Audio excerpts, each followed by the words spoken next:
Это «Актуальное интервью», в студии Надежда Саханская. Здравствуйте. 20 апреля по всей стране отмечался День донора. У нас в республике также была представлена обширная программа. О мероприятиях недели, о работе республиканской службы мы сегодня и поговорим. Гость в нашей студии Ариан Ермолаев, главный врач станции переливания крови Республики Саха. Ариан Рафаилович, добрый день. Добрый день. Расскажите, когда и в каком виде появилась служба переливания крови у нас в Якутии? В начале становления, можно сказать, произошло в 1937 году, когда впервые в Якутии врач-хирург Семенов сделал переливание крови в экстренной ситуации. И вот с этого момента, можно сказать, началось становление службы.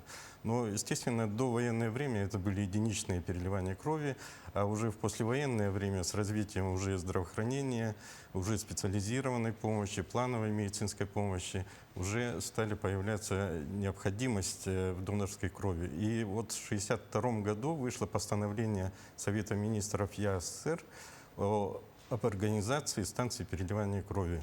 И вот с этого момента, можно сказать, уже началось развитие службы крови. Вначале, конечно, появились это в крупных промышленных районах, поскольку в первую очередь донорская кровь требовалась в этих районах, поскольку там с развитием промышленности и так далее, конечно, случались и травмы различные там и так далее, в экстренных случаях, когда требовалась и донорская кровь.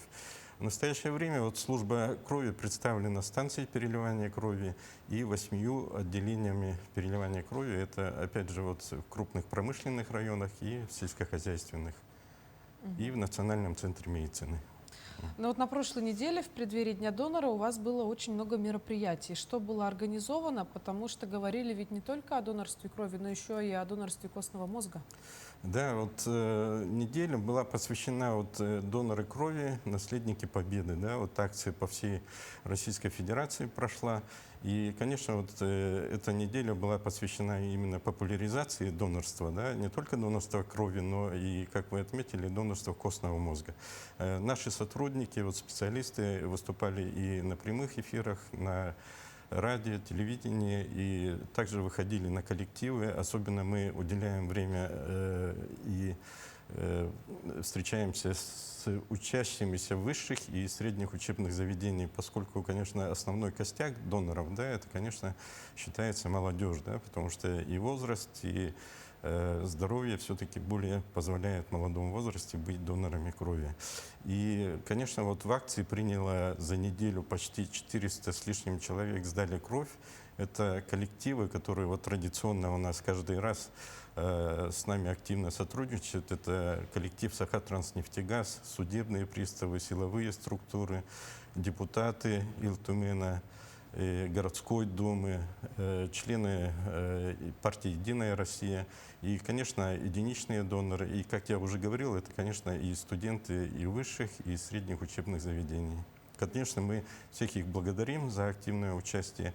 И хотелось бы отметить, что такие акции, да, призывают и приглашают и тех людей, которые первый раз дают, да.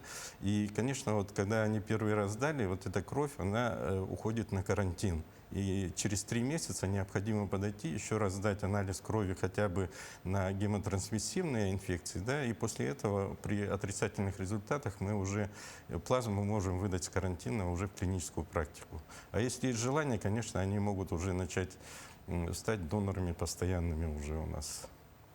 Там тоже необходимо соблюдать ряд характеристик, чтобы вес был не ниже 50 килограммов, исключить вредные привычки. Да, эти требования, они, в общем-то, в общедоступной сфере везде, и мы информацию даем, и в интернете везде это есть. Но самые основные, это действительно вес не менее 50 килограмм, но еще есть и такое ограничение, когда и большая масса тела тоже, индекс массы тела, да, определяется, и при большой массе тела тоже могут быть отводы. Естественно, это и должно быть и хорошее здоровье, да, отсутствие хронических заболеваний и вредных привычек, естественно, не должно быть. Прием лекарственных препаратов тоже ограничивает. Допустим, женщины в период декретный, период кормления грудью и так далее, тоже есть временные противопоказания. Конечно, мы всех желающих ждем у себя всегда и наши трансфузиологи, врачи всегда могут дать консультацию, и подходит данный человек для донорства или нет. Там, вот. А если мы говорим о донорстве костного мозга? А донорство костного мозга примерно противопоказания точно такие же примерно, да, но более расширенный список противопоказаний. И донорство костного мозга, конечно, оно вот с 2022 года по Российской Федерации создается федеральный регистр единый. До этого были небольшие регистры при федеральных институтах, которые занимались трансплантацией костного мозга.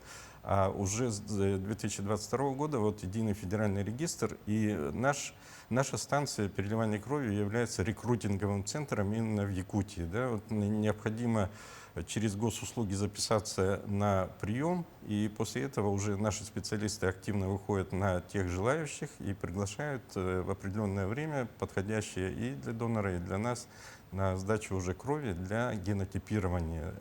То есть уже генный код данного донора поступает в федеральный регистр, и при совпадении с реципиентом, тем людям, которые нуждаются в пересадке костного мозга, уже федеральный центр выходит на потенциальных доноров и с ними уже связывается и в дальнейшем уже приглашает на пересадку клеток костного мозга. Но вот здесь история же гораздо сложнее, нежели переливание крови, где должны совпадать резусы и группы. Да. Сколько человек доноров костного мозга сейчас в республике В насчитывается? республике на данный момент уже около 1000, если быть точным, на данный момент 993 уже наших граждан состоит в федеральном регистре. И сейчас уже те, кто сдал кровь, ждут своей очереди, поскольку вот сейчас достаточно активно идет сдача на генотипирование. Да, мы прикреплены к Кировскому научно-исследовательскому институту гематологии, где проводится вот это генотипирование, и поскольку там достаточно большое количество образцов поступает, то сейчас небольшая очередь, и поэтому приходится ждать несколько месяцев, после чего уже человек, если по параметрам подходит, то он включается в федеральный регистр уже. А это миф или правда, что костный мозг можно пожертвовать, так сказать, только один раз в жизни, и потом к этому донору больше не обращаются?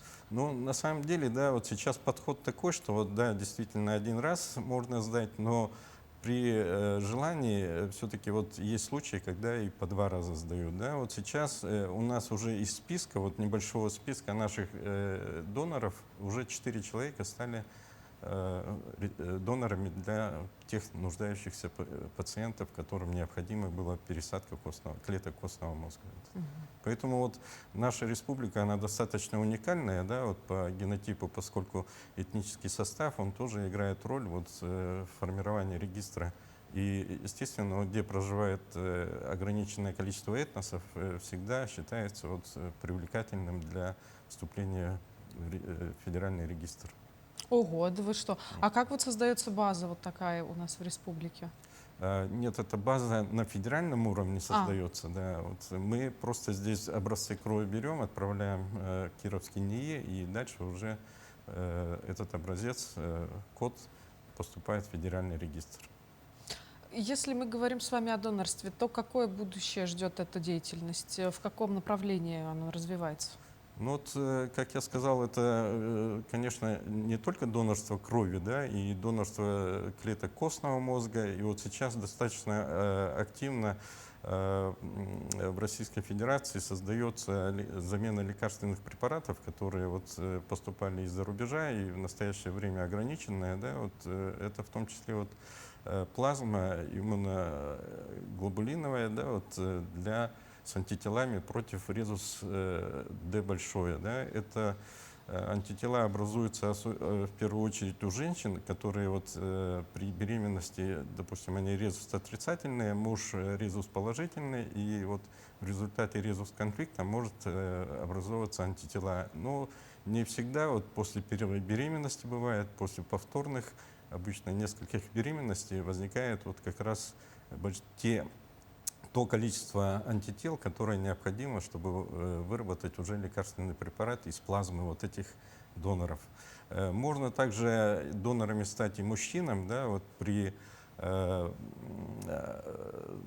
введения антигена, да, образуются уже антитела в организме человека, и он становится уже донором именно вот этой плазмы, которая необходима для лекарственного препарата.